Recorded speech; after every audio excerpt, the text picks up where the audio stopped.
All right, new flavor on the podcast. This is the second recording in our new space. It's with our media idol, our business idol, and pretty much our idol in life. Kind of a bade bhaiya, Varun Duggirala. Viraj and myself co-hosted this particular podcast. Varun Duggi's got one of those voices which is just extremely calming. He's also got a very calming presence. He's an engineering grad who actually took 6 years to finish his engineering college degree instead of 4. And then he switched into the media world. And now he's a self-made multi-millionaire. But money is not at the center of his mind. Happiness, efficiency, good mental health, peace, and family balance is at the center of his mind.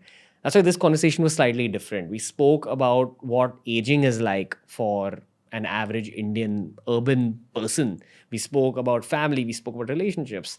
And of course, because this is the new flavor of the Ranveer show, we also tackled some current affairs-based topics. That's why the Ranveer show Generation 2 is just starting out. Make sure you follow us on Spotify. Every episode's available on Spotify 48 hours before it's available anywhere else in the world. Varun Duggirala is a podcaster, but he's also a multi-millionaire who has sold his first organization, Glitch, for a lot of money. These are all his learnings and all his perspectives in a gorgeous conversation. Love having podcasters on the show. Enjoy this episode of The Ranveer Show.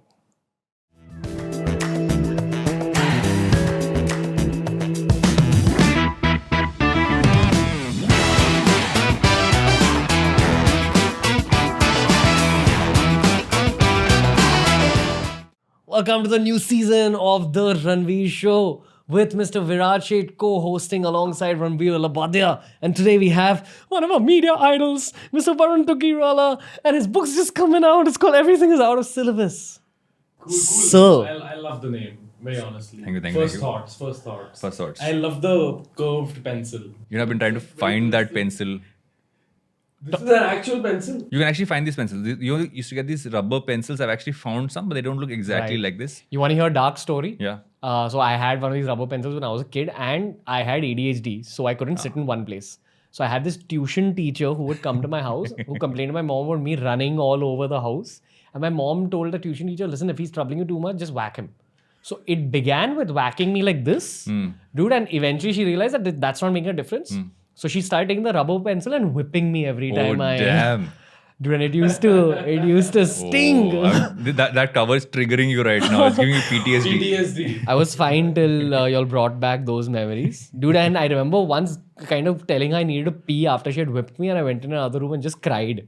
And that's Ranveer's way of dealing with trauma, man. Yeah, He doesn't cry. But I think we all used to have these. Like I remember that I used to have a teacher who threw wooden dusters at students in class.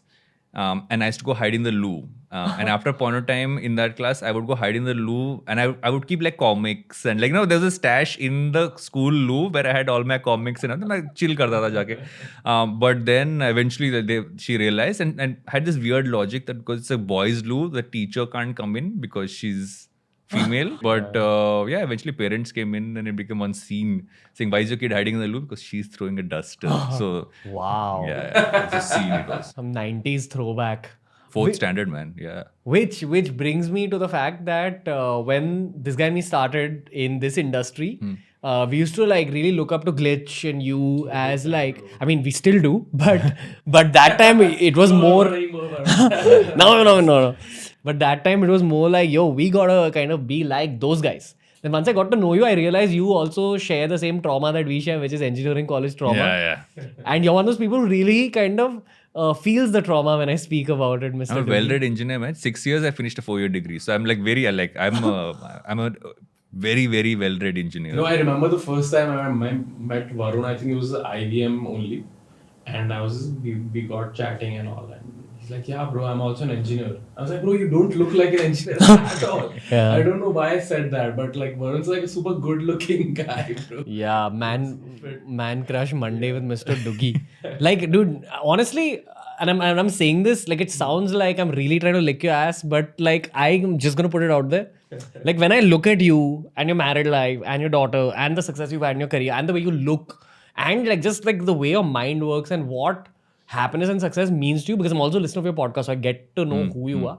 Like It's the You're- ideal life. yeah, you're everything I wish This to guy be. has it sorted out, In fact, the only things I wish to be that maybe that you don't encapsulate is that whole like I kind of enjoy the toxic hustle that I'm in right now, and I Yeah. don't see you doing toxic hustle. Yeah. But I feel like I'll probably still be going toxic with myself at that age because maybe I'm more traumatized. I used to actually have like I think I've done the overwork piece for a long time, right? Like I would like I go back to when I started off, let's say even MTV Channel V, right? Be in the office for like 1 week, sleep there, had a sleeping bag, do all that stuff. Early days of Glitch, me and Roach would be up to like 4, 5 in the morning, then get up in the morning, start doing meetings. So we did that for a long time. But I feel a few things kind of change once you decide. I think I decided to kind of say, okay, I want to calm down a little bit. And that actually happened last like 6, 7 years. I give Pooja a lot of credit for that because she's someone I met who had so much structure in the way she looked at life. Like she would say 9 to 5. I'm done. Everything you want to do in life can happen between 9 to 5 or 9 to 6. And she would figure a way to have that balance. I have zero balance, right? Like I will wake up at 12 in the night and just make a note of something I want to do on a podcast or something for work, and I would go back to sleep. How old were you then? Like when that switch happened? I was 33, 34 when that switch happened. I'm going to 40 this year. So yeah. I ask you because like I'm trying to gauge what early 30s will be like. But anyway, coming back to what you said. So I understand a long-term relationship for you kind of fix that. And that's our hope as guys in the late 20s that send the right person. Send us the right person. But I personally feel like I'm a very like chaotic guy, and I feel like a lot of my creative thoughts or just the next big idea or what's a cool business strategy comes from that. It comes at very like ungodly hours, and I'm actually quite okay with that. I personally feel like if I give myself a timeline of okay, I have to wrap up everything from 9 to 5, I probably will become less productive. Yeah. That's why I'm just at this age, at least I don't have that many responsibilities, so I can wing it. But what's actually calmed me down a lot is I've done a few things in just like a daily schedule, right? I've kind of, and the more I've consumed content on this, I've realized there's so much you can do is that you figure a few things you do in your day that kind of like calm you down. Because I'm like this Entu Cutlet hyper bunny in my head. Really doesn't come off. But I'm generally like calmer now. I wasn't this calm before. I think my morning and my night is sacrosanct. I need like a few hours just for by myself. So I'll like read content. I'll write in my journal. I'll do a bunch of that stuff. I have like almost these things on the top at the bottom of the day. If those things are sorted, and it's very weird, I have this thing about saying in the morning, if my download happens well, and that's the term I like to use. You go into the loo, get a good download in, whole day is great, right? Your gut is fully sorted out, but and then I can really, I can like run it back to back through the day. But if those are upper and those things go away, then it becomes like, you're tired, you're cranky, and a workout. Like get like a workout in like 6-7 days a week, and that really. So I found a few things that give me energy, and I've stuck to that, and also taken away a lot of the stuff which I would. Which kind of would be a large part of the day, but now I don't. Like I hardly stream content beyond, let's say, YouTube or podcast, right? There are a few shows I'll watch because I'm geek boy, so all your Marvel, Star Wars, all that stuff gets in. But beyond that, don't really watch too much streaming content, an occasional movie here and there. Read a lot more books, do a lot less of, I would say, what used to be like, okay, let's scroll through social media a lot more. I'm still addicted to Instagram. That hasn't gone away. Dude, are you completely sorted emotionally? Like what emotional trauma does your 30s throw up? So I think that I've had pluses and minuses with my 30s, right? Is that we sold our company in 2018. That gave me a lot of financial security. Like Glitch was already like we were profitable, we were running a solid shop, right? But for us it was like about how do you kind of do scale and also give it like long-term stability. And we never want to be a proprietor in business. So for us it was like, okay, let's build a company that is run by people who are part of the organization. So today the entire company is run by literally about 20 odd people who are like different levels of leadership below us. Makes our life a lot easier to look at the future.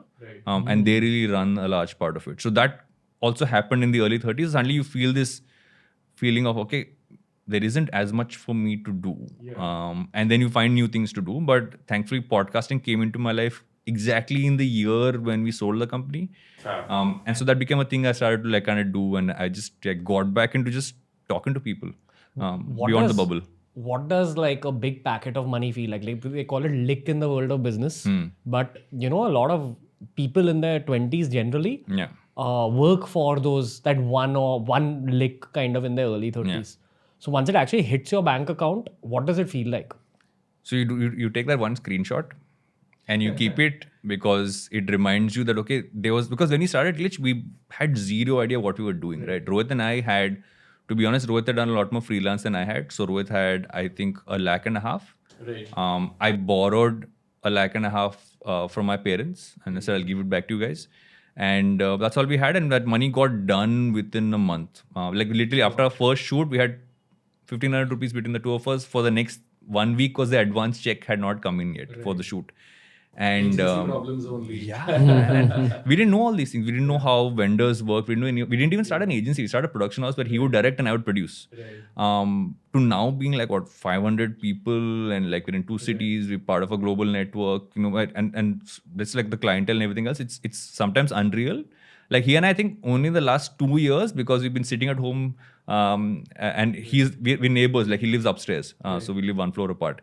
So when you would sit down, now we've gotten a little nostalgic from time to time, but we were always like looking ahead and doing a lot of that. But once the payday happens, I think you sort out life for the future a little bit. Like take care of a house. I invested a large part of it.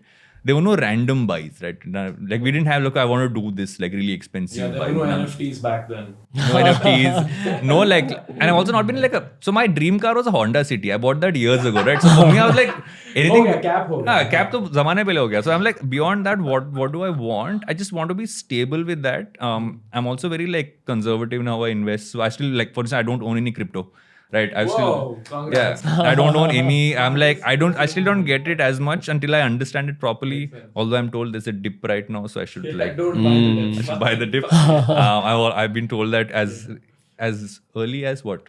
No, as recent as 2 hours ago. And yeah, so I think that stability also gives you the opportunity to kind of look at it, saying, okay, can I give myself 6 months to a year to explore what all I want to do? So and I've actually been able to do that. Like I wrote a book, I worked on another podcast entirely by myself, didn't get anybody in, just like almost hobbyist, right? Bought random like camera equipment, mics, tested a bunch of stuff out. So got back into my creator side, which sometimes if you build an organization, you become more operational. Absolutely. You're not hands-on. And I've gone like deep hands-on with saying, okay, I'm just figuring out lenses again after ages. I'm doing all of that stuff. I have this one like cupboard cabinet which is filled with like random stuff, which Pooja calls the junk drawer. But it's been fun, man. I just figured an entire new side. It must be very like, it's like a big sigh of relief. Like, It's like taking a big shit. Yeah. Exactly that. Yeah, exactly Big that. payday equals big shit. Like, Because I also think is, and I do this whenever I am generally worried about the future, is that I'm not a person who goes and checks my investments every day. I don't do any of those things. But I go to it every month, saying, okay, how are things doing? I'm also not someone who'll go and invest into 5 different things because I think it's smart. I talk to smart people, ask for their advice and work with them. And I focus on what I feel I'm good at, is that I kind of I understand trends. Weirdly enough, thanks to the podcast, I understand where things are going from different business sides of things. So gives me perspective. I start to talk to a lot more startups lately, do a lot of angel investing. But I call it stealth angel investing because I don't put that tag anywhere. I meet someone I find interesting, kind of do that. But I don't go out and say this is what I'm doing because I don't know. One angel investor who doesn't do it. That is the one thing I'm worried to do it. Someone asked me to add it. I'm like, no, I'm not doing it. Like, why, bro? Like, so how is it going to change your life? Yeah. As Abhishek Bachchan says, show less than you have. Always. Exactly. Show less than you have. That's the most important thing. Like, and also not everything is there for you to show. I think that's the most important part. Is that not everything you do, not everything you consume, not everything you own is there to show. Dude, so I've got to ask you about this, right? Because you've done the podcast. So I did the podcast out of breakup angst. Okay, that was my, I'm gonna do it. But then over time I realized, wow, this is so nice and almost ethereal that I'm getting to learn from so many different people. Exactly. Okay, now in the last episode that we recorded with Viraj, we were talking about how content trends have changed. Like people are moving away from long form and there's fewer spaces in long form. People are moving towards reels, short form content and all. And this is what we call sort of Gen Z content. Yeah. Okay, so we are millennials, 1993 born, 1995 born. We look at people born 2000. I'm also millennial, 82. Just on the border, made it into millennial. when we look at like 2002 or 2003 born kids, Yeah. we think that, dude, these guys are one, more intelligent than we were at their age, 100%. more sensitive, all that. Also a little more because like definitely lower, in the era of the internet. yeah, lower attention spans, lower fuse as we call it. They get angry like really quickly, etc. But the way they look at content is very different, and millennial content creators have to adapt to their kind of vibe. Yeah. So are you seeing that happen around you in terms of people who are in your generation of media professionals? Yeah. I'm sure you looked at us also and said, oh, now this whole social media wave of creators. Yeah. So first explain that. What was it like seeing, like hearing of like... I think the exciting part, no, is that we all had ideas, but we didn't have the tools to create, because you still had to, like, there was a time when you had to get a camera and you'd be able to do these things. Like, they were all expensive, right? I remember in film school, when I went to film school, the camera professor said, camera tumhari maa jaisi hoti hai, use it with care, don't use, don't unnecessarily like make her work too hard and all that stuff. And now everybody's got a camera on their phone, right? Every single tool you need to create content today is right in your phone. I think that's the important part. Like, you guys onwards, it's been like, you've had all the things you need to create content in your phone. It's been scaling up more and more. Tools have been there. I think that's the exciting part. Like, whenever I see that, I'm like, I think back on the things we would do at MTV and Channel when we were there. A lot of the content ideas or formats are the same, but it's just that now it's culturally we've changed, but I think the tools have changed. So it's become a lot more interesting. So that's what's really been exciting for me. To kind of see this thing, okay, this is amazing, but everybody can do it now. Like, I don't think it's about young and old anymore. I don't think it's about generations anymore. Is that what can you create using these tools? And you don't have an excuse saying, I don't have access anymore. We had a lot of excuses. You could say, okay, like I would go around shooting on a point and shoot camera sometimes in college, because they would not give us the handy cam, which was not, which was only like you could only schedule and take it. And now I look at it and say, okay, I could actually think of all the films I made in college and some of the stuff we would shoot in the early days of MTV and Channel and see how that could be really accessible to anyone today to create. Right. And then I see what you can do from a business point of view. I think a lot of us came in saying, this is filmmaking, or this is... Now I think the creator side, what's been interesting for me to kind of see from a media side as well as from the creator side, is that this is a business plus a creative mindset, which before used to be broken into two parts. There was business and there was creative. Today that's all in one. I actually talk to a lot of the agency crowd and I tell them that, guys, till you get that creator mindset in, no matter what function you're in, you aren't going to be able to like in any way match up to what's happening in other spaces, because I think that's where agencies kind of are lagging. Yeah, that's true. I think they don't think like creators, and even brands per se, I feel like they need to start thinking like creators themselves, because that's the big shift that's happened, right? A lot of individual creators popping up. Just the fact that Joe Rogan's like bigger than CNN's, Fox's of the world is the fact that people are like getting drawn towards individual voices a lot more. It also hurts me that like, are you following everything that's happening with Joe Rogan? Yeah. So he's kind of got a bad brand image in the last 6 months. But the last 6 months is where I've been following him very closely. I've been listening to almost all his episodes, at least the first hour of all his episodes. What he's trying to do is, one second, the first base context is that both of us are vaccinated completely. Yeah. So we're not anti-vaxxers. But the reason I'm bringing up Joe Rogan is he's been questioning the concept of vaccination, but he's just been questioning it. Yeah. He's talking to epidemiologists, he's talking to virologists, he's talking to people from the pharma industry, formerly from pharma.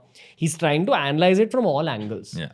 But because he's trying to analyze it, again, the polar nature of the internet is kind of bracketing him as someone who's anti-vaccination. Yeah. He's not anti-vaccination, he's just questioning it. So now in rooms where I bring up the fact that I'm trying to do something like what Joe Rogan did in America, everyone's reaction is the same. He used to be great, now he's gone a little crazy. Now, and the other angle is that his political ideologies are not right-wing, but they're anti-left-wing.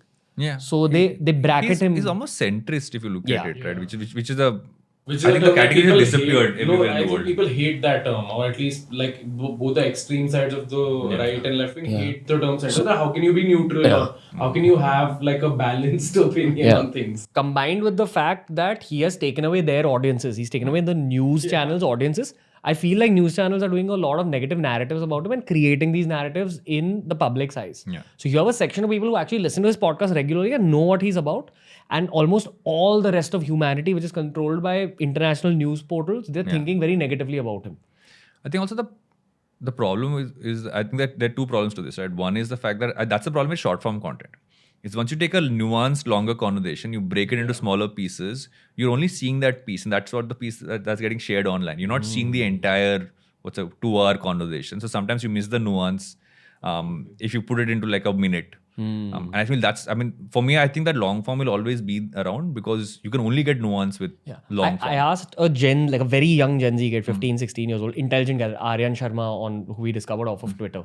So he's a whiz kid and all. And I asked him and his friends that how do you guys look at short form? Yeah. He's like, everyone watches short form, but there's a lot of kids who, as they're growing up, they're discovering long form content, which is podcasts, which is even infotainment 10, 11-minute videos. And they're looking at it as a sort of aspirational level up. As in a 10th standard kid, when he starts watching podcasts and long form, he goes and tells an 8th standard kid that, oh, you just watch this. By the way, this is what I watch, man. It's like the equivalent of us being in school and that one nerdy kid who says, no, I only watch the news. Like I knew a guy like that.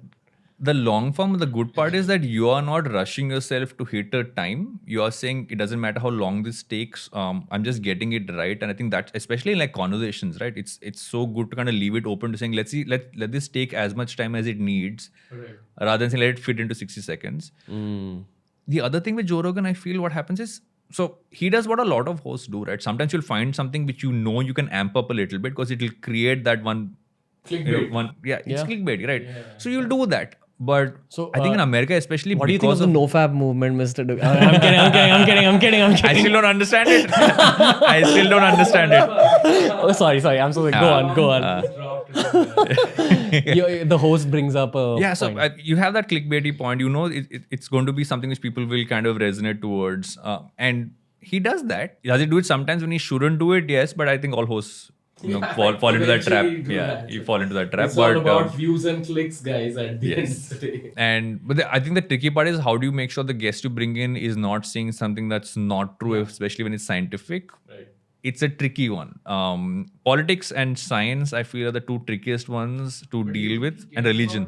Do you think he vets that consciously? Because he does bring a lot of extremists, in a sense. But I feel he also brings on experts. Yeah. I mean, like, it's a good mixture.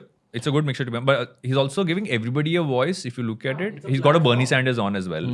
He's had like, Elon Musk in, exactly. So when COVID had started to break out in January of 2020, he brought on an epidemiologist. I forgot that guy's name. And that guy said a lot of things that actually ended up happening in 2 years. And it was against what WHO had said at that time. So I was going around telling my family this, they're full of like doctors. I told some of the teammates this. And a lot of people said, no, but the WHO said this and I'd rather listen to the WHO. Yeah. But actually what the epidemiologist said, a lot of it came true. Yeah. Epidemiologist, the guy who had come on, so that basically what does an epidemiologist do? They study viruses all the time and they they study the spread of epidemics. So they are the kind of subject experts for this. And I would trust that person rather than the news, rather than even the WHO. So I think that's the vibe Joe Rogan goes with. But I pitched this to Tanmay. I actually spoke to Tanmay about kind of bringing that Joe Rogan experience vibe, and I gave him this example that this is what I'd like to do. Because even in our country, you have news channels which are bought out by one side or the other. Yeah, exactly. Like and that's everywhere in the world. Everywhere in the world you go, you're going to have. I think that's the problem with larger media organizations. You either on one side or the other. Yeah, dude. Which is why people kind of are looking for news online. Yeah, absolutely. But unfortunately, there also a lot of what you find is one side or the other. Yeah. So where do you find credible news? The only credible news, weirdly, which I find is business news, which I find to be a credible. Yeah. There's no agenda. Yeah. There is agenda, but it's actually like, it's not like they're still trying to be safe. When I asked Tanmay about bringing the JRE culture here, he said that Joe Rogan talks about a lot of politics and that's his driver for growth. Yeah. Which means that yes, he talks about science, he talks to Elon, he'll talk to Robert Downey Jr. Yeah. But at the same time, his recurring theme is politics. Yeah. And here's a cute fact about America.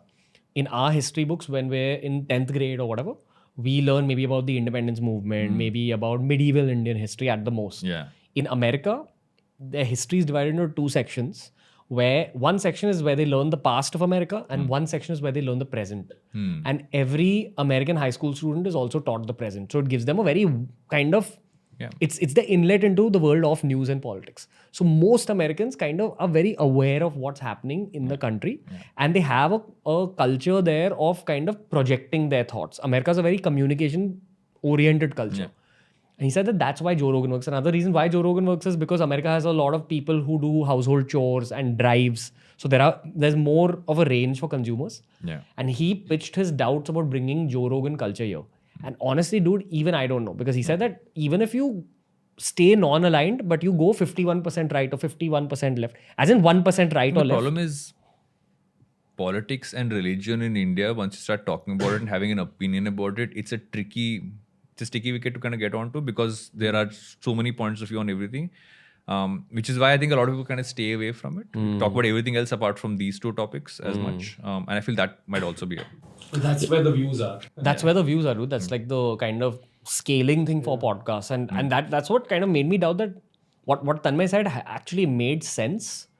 I feel he's talking about one extreme where you absolutely can't do a Joe Rogan type situation in India, where you can't have a podcast which talks about the news, etc. I feel you can talk about some pieces of news. Yeah.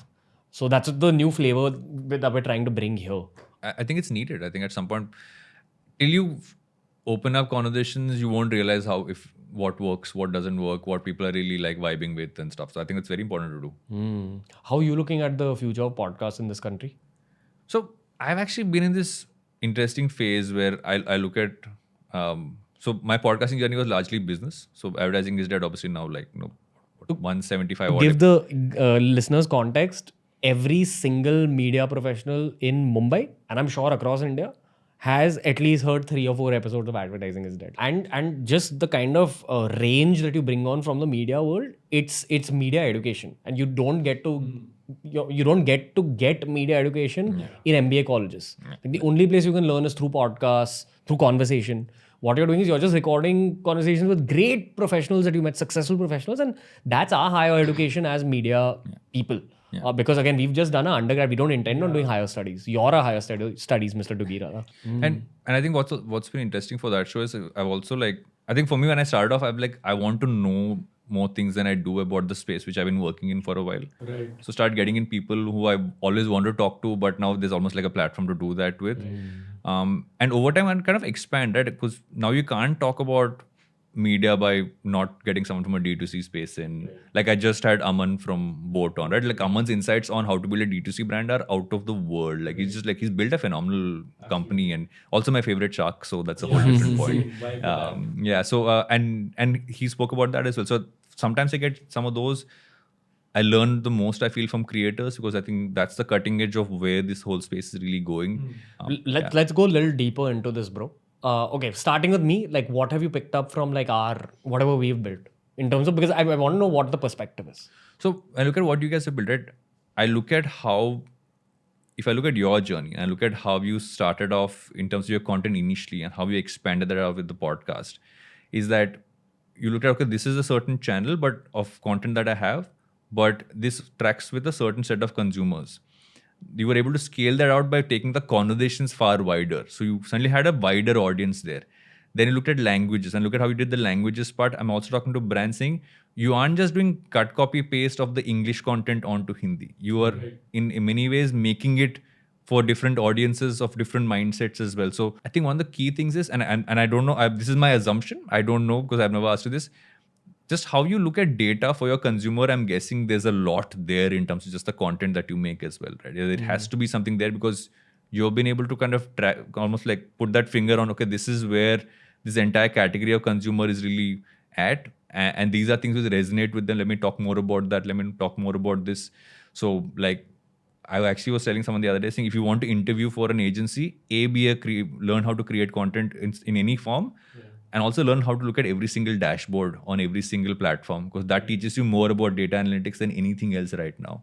So that's how I look at it. I'm like, I look at the process. What is the process and how has the journey been?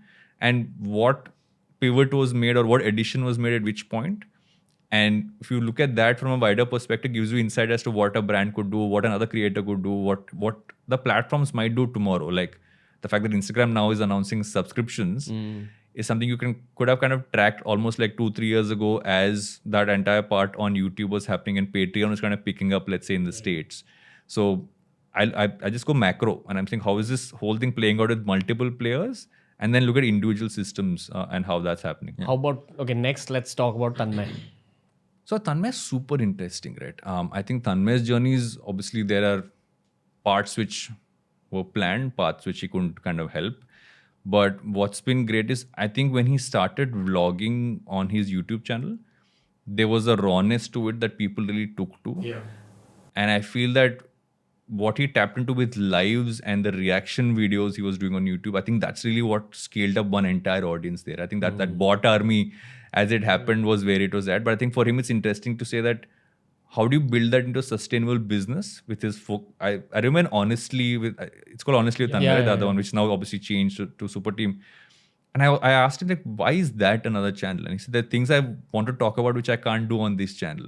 So I think he still has Honestly, and Super Team is also there. Super Team is just for crypto. Honestly is just, again, very serious conversations. Right. So I think what really worked for his vlogs is that there was no actual comedian per se doing vlogs, right?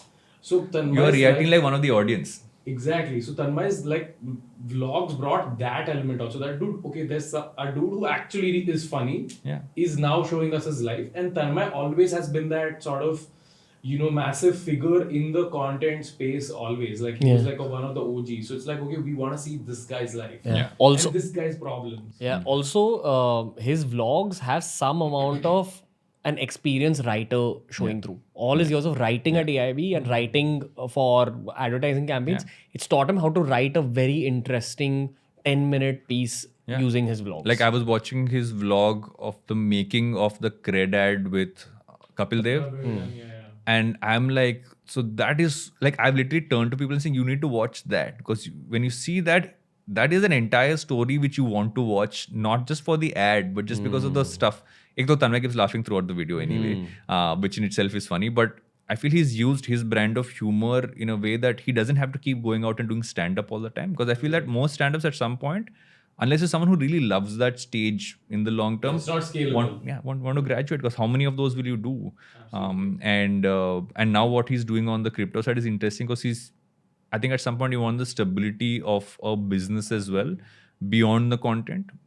Which is what I think the future of the whole space is, right? That every creator is going to be be an entrepreneur with physical and digital products. But I think the physical product is going to be a interesting one to look at, apart from crypto, which I still don't fully understand. No, which brings me to the point about discussing this whole creator vibe in terms of there's a shelf life to it. Let's be honest about it.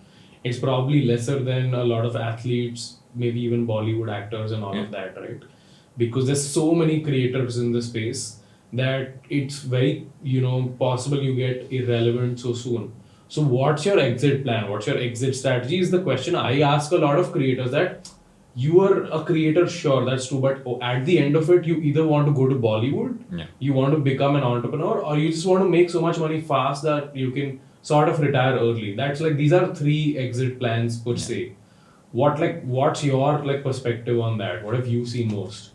So I feel that 2 things, right? One is, if you're someone who likes to create content, you need to have one piece that's very foundational, which you can do for life.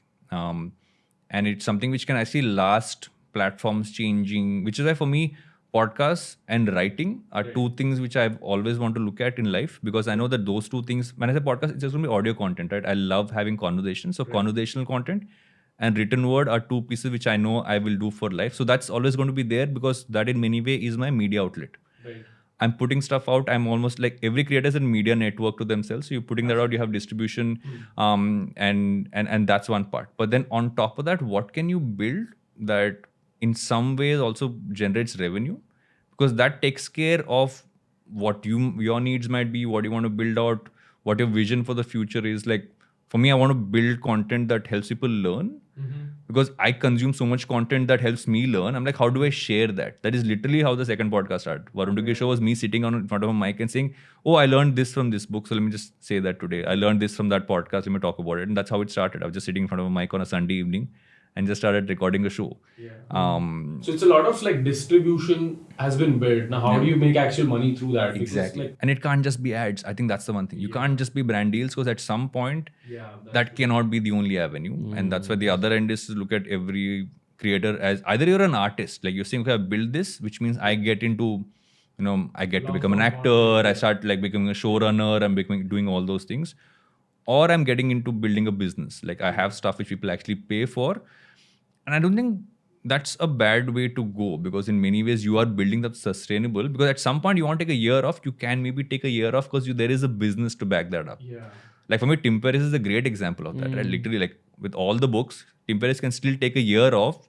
He'll still be relevant after that year, because there's so much there which people keep consuming again and again. What will people consume for a lifetime is what you should focus most on creating, which is why I sometimes worry about short-form content. Like, will Do people deep consume work. that for life? Yeah, that's what we were chatting about. Do deep work, do these like for a comedian that would be one stand-up special that really lasts long, you know. Yeah. Or for like a comedy sketch YouTuber, it would probably be like a movie or a web series that lasts ages, Yeah. instead of just like one YouTube video, one reel, or one video podcast, whatnot. Like, there's this podcast called Meditative Story that I listen to a lot. And I find that super exciting because I'm a person who really likes sound, like audio design, sound design always was my thing. Like when I used to work in MTV Channel V, I would always edit the elimination sequence in reality TV. So, when it had the most like drama music, right? You're cutting from shot to shot, full ding ding ding ho raha hai. You So did I was- these episodes. I started off on Rodi's post. Yeah, Raghu was my first boss. Which season did you work on? I did research for the season that Bani was in. Okay. I did research for that, and then I came back and I worked with the same crew on another show, which is the job. It's called On the Job. It was a career-based. Weird side note. On the Job, I had my contestants in some of the episode were Tanmay Bhatt, Varun Thakur, and a few others. So they were all contestants in different episodes, because I think they were in the advertising episode. So that's the period when I would actually used to love playing with sound, like do like 14, 15 layers of sound in an edit and sit and do that. So when I heard this podcast, this is basically what they've taken stories from interesting people, but almost layered that with really like a great sound experience to make it almost meditative, right? So it's about half an hour story, 20-minute story, but you're listening to it, it feels meditative. They've added a membership part to it where you get it without the ad, one, but also they have live events, there's a community, and suddenly if you find the experience of that podcast great, you're paying for the experiences beyond the podcast. Now for me, that's a very interesting angle to take, right? You made it deeper. You get access to the music of each of the episodes without the story. So suddenly you have an entire playlist which you might want to listen to at night or during the day. So I found that like how they built a business out of that to be the most interesting layering of what is in a sense a story in a podcast, which is almost like a base single person talking format. I've actually got to ask you about this channel V MTV situation. Why have they become irrelevant, or are they only irrelevant now in tier 1 cities? Because there was a phase where it was at the center of pop culture, where everyone was watching Splitsvilla, Roadies, all that. And I feel there's a case study in there about things going wrong because of evolution. And I don't know, is MTV channel, okay, at least MTV, is it still So relevant? Channel V technically, like in India, doesn't exist anymore. Channel V stopped airing ages ago. But I feel the interesting part is you look at what's happening in the States. You look at Emily in Paris. Emily in Paris is created by MTV. It's produced by MTV, right? So I think they've realized that because they can't play the streaming game the way everybody else. And I forget the name of the CEO. I was listening to his interview on another podcast, and he said we still understand culture. It's not as much television driven, so we have to figure other ways. So because they understand that, they're getting into things like this. It's a show that's done so well for Netflix. So they're saying they've accepted that they've not won the platform race anymore, but we still have the mind. We understand the content. Yeah.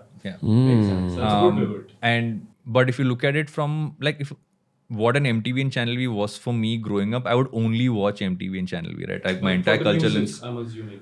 No, actually, even for the VJs, for the content youth entirely. conversation. Like I wanted to be a VJ at one point of time in life. Right? I think all of us wanted to be same. VJs. at DJ some was the YouTuber of Exactly, 2006, VJ was right? the YouTuber at that time. Like you wanted to be like a Nikhil Chenappa, like a Cyrus Brocha. You want to be those people. And at some point as that went along, I feel they missed the digital bus in just being able to transition a lot of the content that they were doing on television to digital platforms. Like Why did they miss it? if you look at it, your main money still came from television. Right. So no matter like I think early days of Glitch, we did a lot of content for MTV, right? They were prime client. So we've done stuff like we did a show called Nano Drive where we sent 4 nanos across India, 4 different directions. They would make money every day basis how far they went, how many tweets they got, how many like YouTube views they got. This is like 2011, 12ish, right? We had like teams going out with multiple dongles and like uploading video because you had no bandwidth anywhere, and we did 3 seasons of that, and that really did really well for Nano because we took Tata Nano to like up the hills and everywhere else, right? I think we only lost like network some point in like Andheri in Bombay, but we got network in most other places, weirdly enough.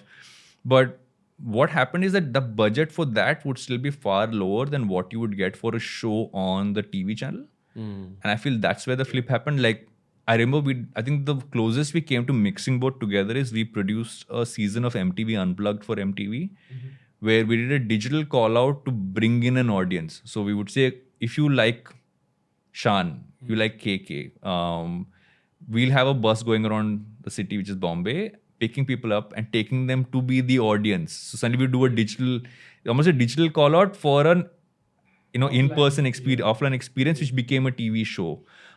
So we did a lot of that, but I feel their primary business model is still what money the TV channel makes. Right. And they didn't flip towards, I think Woot happened later, but when Woot happened, I feel they were primarily Splitsvilla, Roadies focused as a platform. So that's why that went in that direction, but I feel they missed the bus. The money that Roadies, Splitsvilla, whatever make now, it's from brands primarily. Yeah. Do brands still pay big money for television shows They do, because in India? Like how much are we talking?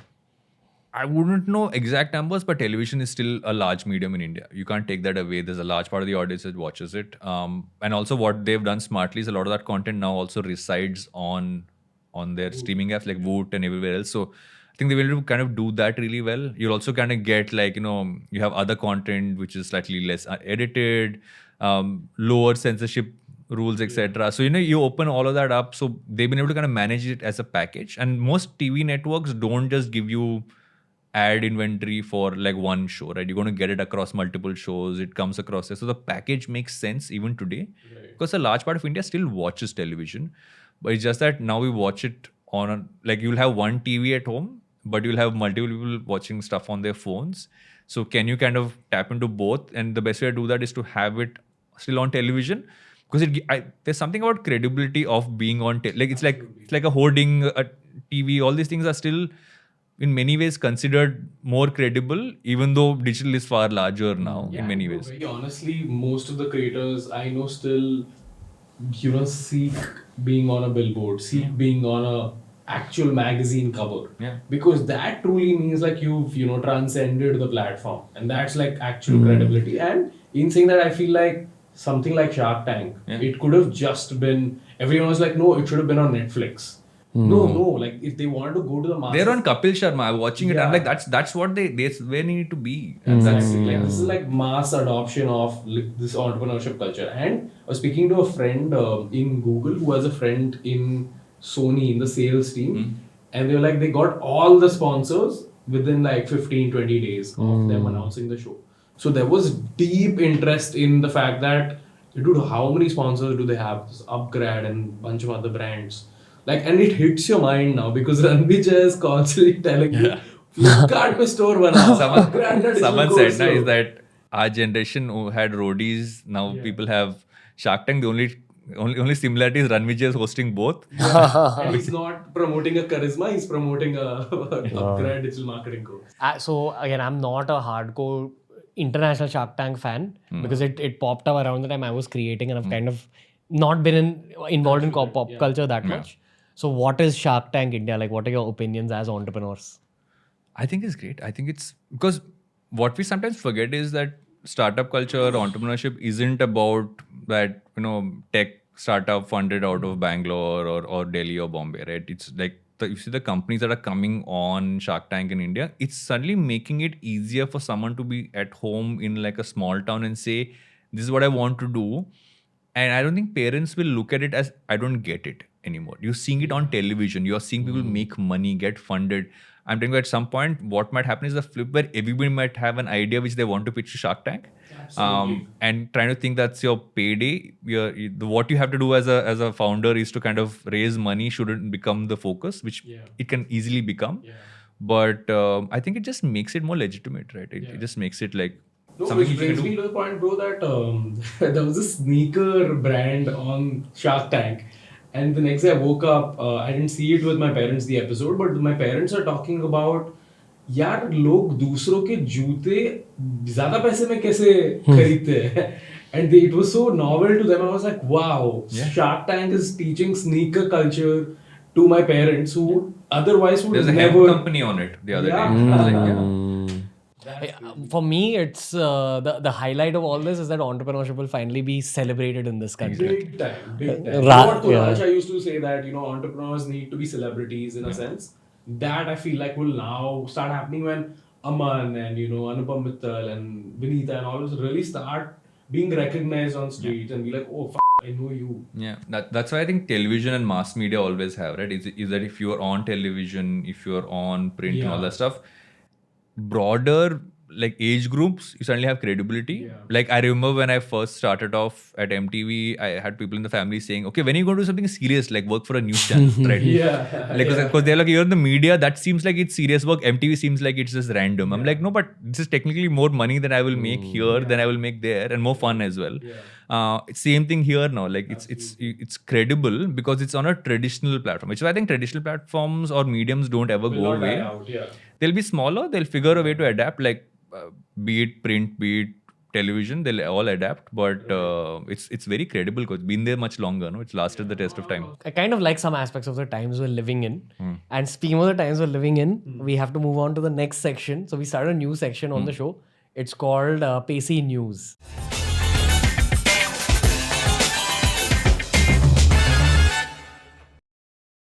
Okay, so I'm going to request you gents to pull out your phones and use whatever app you all use for your news. The most interesting thing I saw recently is Caroline Spiegel, who's the sister of the Snapchat founder.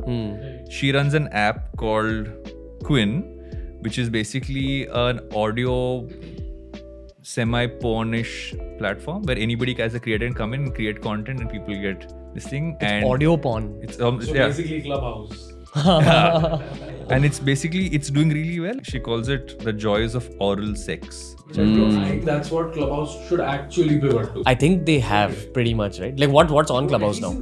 At least in India, that's the culture. In India, it's purely like audio porn now. In the US, there's still, MLM scheme entrepreneurs and, crypto enthusiasts and startup enthusiasts still talking about stuff and exchanging ideas. I mean, she's almost pushes as saying this is a great alternative to what is traditional pornography, which is obviously a lot more abusive, a lot more everything. Here it's... I remember even we made a hype video about Clubhouse back in the day, dude, because there was this 2-month, 3-month period where at least in urban centers in India, everyone was on Clubhouse. And but it's a feature. I always felt that Clubhouse was a feature and not a platform. Like if you look at Spaces now, it's still pretty relevant on Twitter. LinkedIn just launched an audio platform, but they're calling it audio events. They're not calling it like, chat rooms. They're saying if you want to do an event, you have an audio and a video option. So it's a feature and that's a problem. Where I felt it went wrong for Clubhouse was a lack of agility from the team. Like there's this whole urban legend that it's a 10 to 20% team. You have to start moving extremely fast in terms of, okay, now I've gripped these people. How do I take things to the next level? If it means raising money, if it means aggressively hiring, do it. Because again, you have like that one time period where the iron is hot and you can mold it into things. So I remember once we were having this conversation that if you were in charge of Clubhouse, what would you do? So we pitched that we would probably bring some element of video. Maybe after a certain point, some people get to unlock video. They've done something really smart product-wise. So if there are 100 people in the room, Clubhouse would only show you, like, when you're scanning the different rooms, okay? On the sort of thumbnail for that room, they would only show you the most good-looking girls if you were a male user and the most good-looking guys if you were a female user. But they just didn't move fast enough. That's why it is what it is now. And on the side, you've got Twitter, which already has its own native audience. Exactly. Which has introduced a very powerful tool in the form of Spaces. Makes it easier, right? You're scrolling through, you see something on top and you say, okay, let me pop into that room and see what's happening. And that's exactly what they didn't have. They didn't have a... What do you do if there's nothing happening that you want to listen to? There was no other option. Stories, but I think they replaced it very well with... So it's left as basically a porn platform, audio porn, which will compete now with Evan Spiegel ki behen ka platform. What's the term I've heard? Shoot your shot. Shoot your shot. Is that what it is? So in shoot a shot, you will shoot the shot like Steph Curry. Like it also almost took you to jail. Moving on. So on the Sandbox platform, do you know about this whole vibe? No. So everyone's talking about the metaverse. What is the metaverse? Think of it as an unlimited sort of land. Now, in different parts of the land, different companies own real estate in the metaverse. One of them is Sandbox. Okay, the reason Sandbox has come to the forefront is because Snoop Dogg, the rapper, has kind of, I don't know whether he's bought land within Sandbox.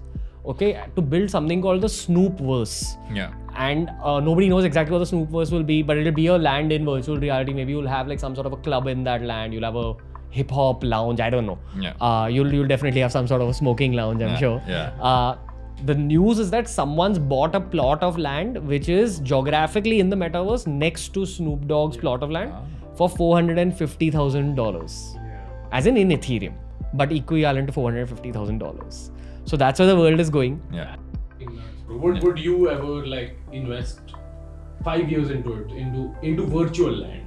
I don't think that's far away. I think that's going to be there. I think it'll be a mixture of physical and virtual in that sense anyway. Anybody wants to see how that might be, should watch a movie called Ready Player One.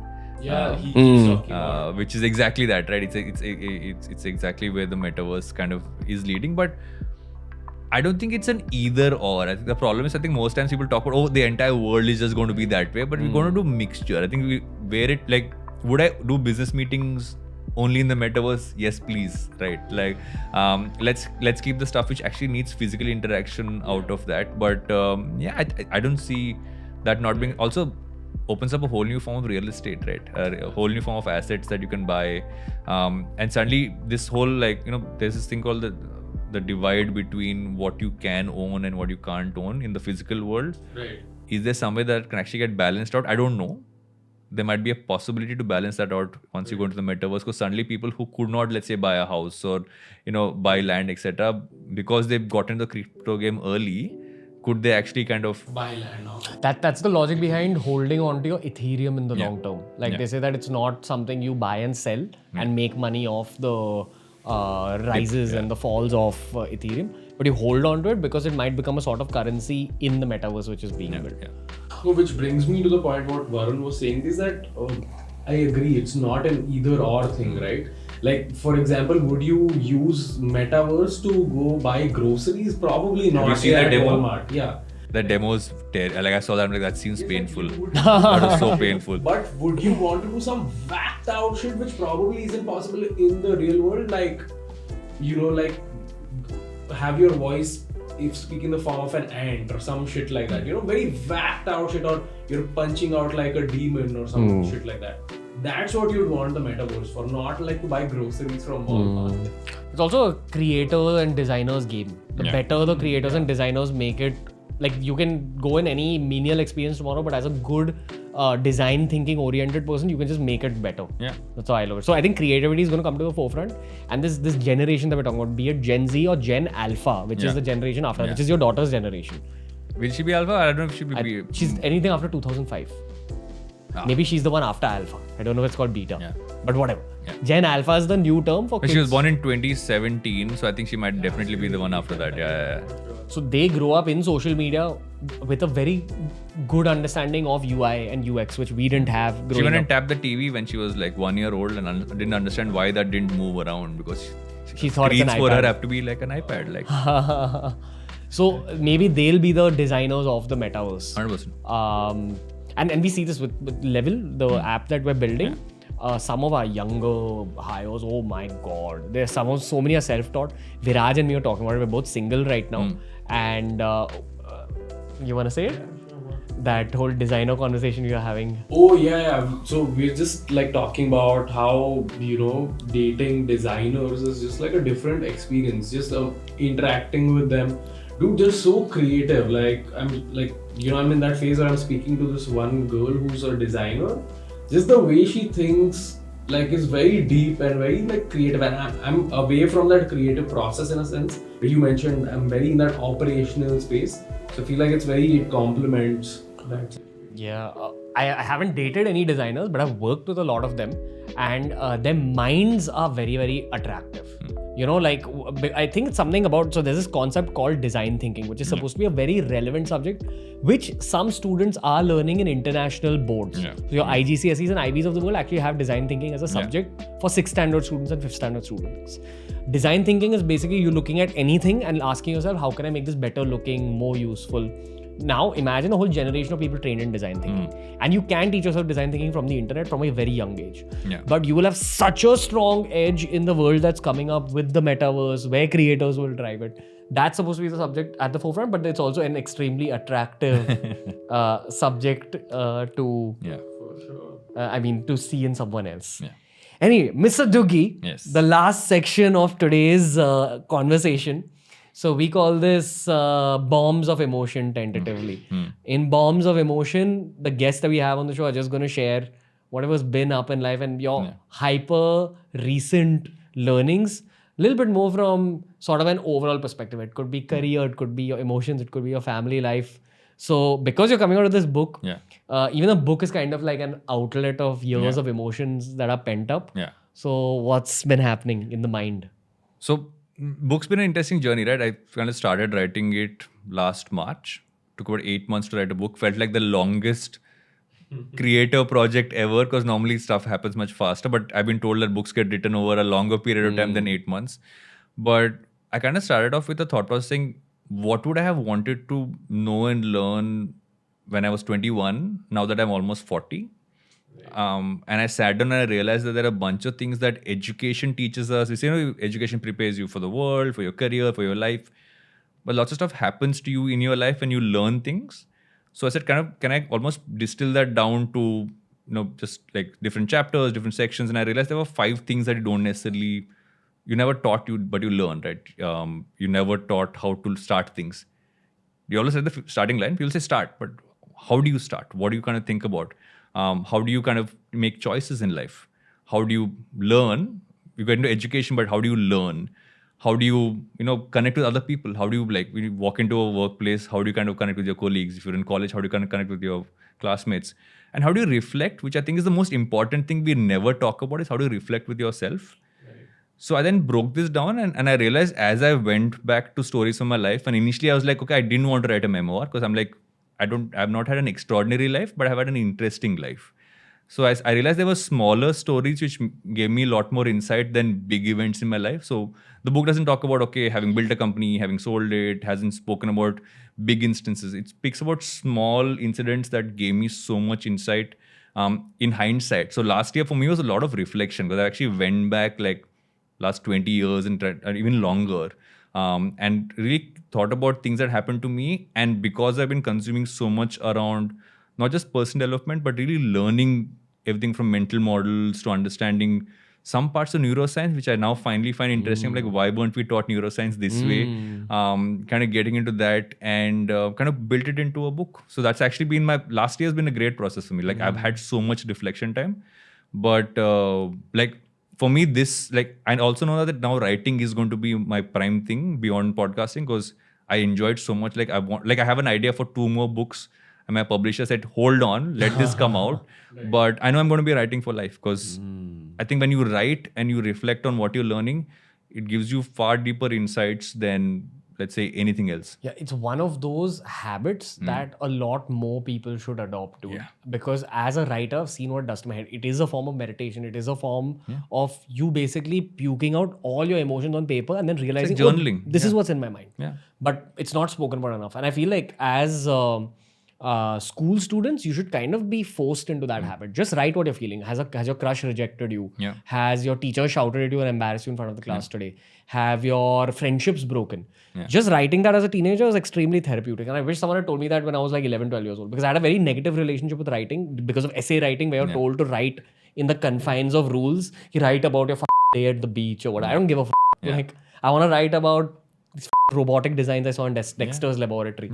But writing is at the forefront of your emotional learnings. Also because I realized they were random. I've done a lot of random things in life. Sometimes you talk about, when you read these books, people talk about really impactful things. But for me, I realized I've done because I grew up in a small town on the coast of Andhra Pradesh. Half family doctors, half family engineers. Tried to I wanted to be a computer engineer because I still love to code. Ended up in mechanical engineering. But I moved from a small town to Bangalore, and suddenly went through this point when I went from this confident kid to being this person who felt like I didn't fit in. I knew less than everybody else. Everything from like fashion sense was off, everything was off. So suddenly went like full back, like stand at the back of the crowd because I don't want to be in the limelight, don't want to get into that. I also wore the cool chain from Kuch Kuch Hota Hai, which I think was a bad idea in hindsight. And so I went through a period in Bangalore where it was just like one bad thing after another. Didn't finish my engineering on time. Worked as an alcohol promoter for a couple of companies. Worked in a call center for many months. By fluke, got into Masscom. I actually written about that. Actually, by luck, I got into Simbi for Masscom because the weird part is that I was working this call center where I was doing 2 a.m. to 9 a.m. calls for AOL cancellation. So people in America would call and like want to cancel their internet There's a connection. talk and an accent. Yeah. So we were taught a new. So I was like, "Hi, I'm Duggi." Talking to AOL, and they said Duggi. That's where Duggi started, by the way, because I would say Duggi as in Doogie Howser, and that became a way to start a conversation with someone I didn't know, and I would reference the show, and they would, and like I've dealt with everything from tech problems to different nationalities, different social strata. So that was interesting. I think I learned how to talk to and sell to different kinds of people during those 3 to 6 months when I did that. But what was super interesting right after that is I wrote this entrance exam and somehow managed to get in by answering only 2 sections out of 5 in the entrance exam. Because my punt was that it's for all colleges under the university. Why will Masscom need stats? Let me answer just 2 sections. But I took that punt and I got through, but that was for round 1. And I talk about, I say that luck happens to you multiple times in your life, but what's most important is what you do right after luck happens. So after that, I made a choice in this. I finally have a chance in life now to do something. Because till then, I was a guy who had never been able to succeed at anything, right? Always had failed, not done well. Parents had to kind of get me into college, get me into school and all that stuff. So I kind of made that choice at that time. Saying, if you don't turn around now and kind of say, I got to make something of myself, you're never going to. So it's like luck gives you like almost a way to get in through the door, but your work makes you stay. So for me, that point was very important. Also, like I've been this mixture of person who's supremely confident and extremely shy. So I'm still very wary of the stage. Because I failed at a fancy dress competition when I was in 3rd standard on stage, right? I bombed on stage. I went on stage, looked at the mic, saw the crowd and said, "Mommy, I don't want to." And I ran off crying, right? Never got back on stage for 20 years because I was scared. But then when I thought back on it, I kind of realized that even me becoming an entrepreneur was a connection to that. Is that when you map out what's the worst that can happen, it's easier for you to take that call to do it, because sometimes the worst doesn't seem that bad unless you leave it imaginary, right? Like, what's the worst? Like I remember me and Rohit sat down and said, what's the worst that can happen? We'll go look for jobs. And we had done a decent amount of work to say that, okay, someone will give us a job. So let's take 3 months and do that. So almost like map out, because most times people say, don't fight fear. But I'm saying, no, put down what you fear the most will happen at the end of this. And that never seems that bad. And I actually do that very often. I sit down and say, what's the worst that will happen if I take this call today? And once you do that, I've also spoken about like being a father, like even about fitness, right? Like why my focus towards fitness has an entirely different story to it. I always enjoyed going to the gym because, all of us want to be gym bros. It's always a thing. You want to have those big muscles. You want to do all of that stuff. I remember our daughter was born and I used to feel tired carrying a baby around. And this is like 2017, 2018. And I would have biceps and I would have all those things, but I was still a little more puffed up.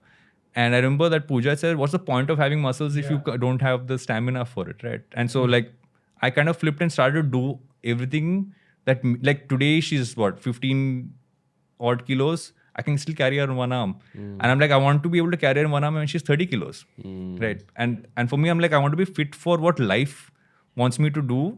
Like I want to go surf and have my core strong enough that I can surf for hours together, which I did. And I enjoyed it. So Yeah, so I just kind of put out these things because I feel that we talk about very broad, serious things, but there's these smaller things like what you kind of go through in life, which I think a young person today battles with, right? How do I get into an organization and kind of make my mark in an internship? How do I kind of build friendships? How do I find a mentor? All of that stuff. So that's what I kind of like really dug into. Yeah, I think what you're basically doing is this quote that I read, which is that try being the person you needed around when you were younger. Exactly. That's what you're doing through all your content. Exactly. Yeah. As well. In most, I think that's the best way to describe it. I also call myself a midlife crisis creator because I became a creator at the age of 36. What should we keep in mind for our 30s, dude? Like, what do you expect for 30s as someone in their 20s? Your 30s are actually when you're doing the groundwork for the rest of your life, to be Really? honest. Yeah, I think the 20s are about mad experimentation of what you can kind of, and I think it's a lot of fun because you're really figuring out where you're at. 30s are actually most foundational period because you are building some form of stability in your life.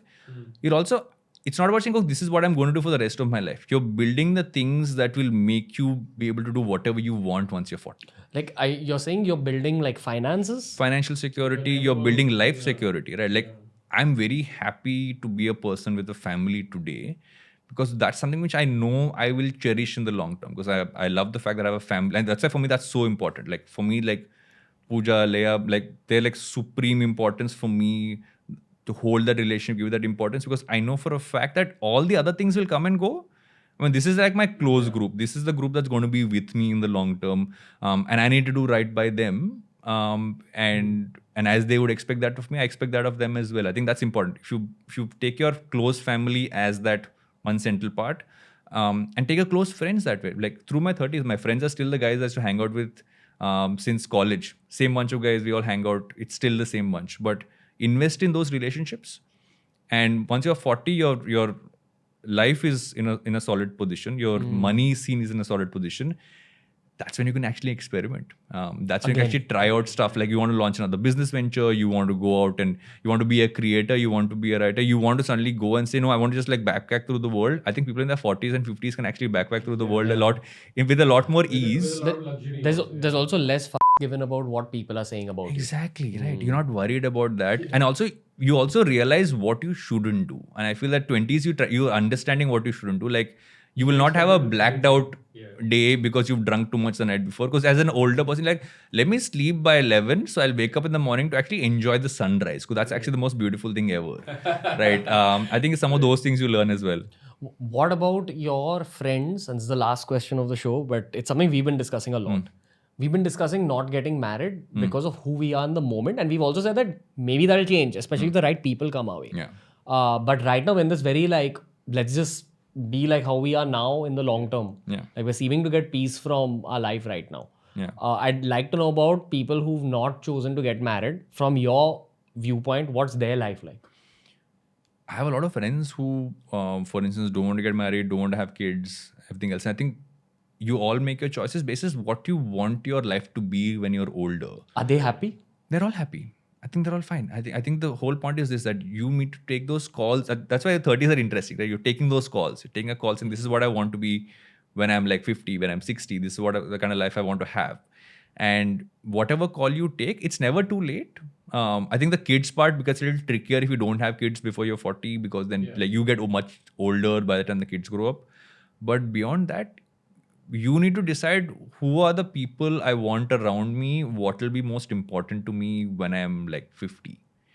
And in most cases, those are the simplest things in life. They're never like, okay, it's not about that big car you want. It's not about that house you want to buy. It's about who are those people sitting around that dining table when you're all hanging out on a Sunday evening.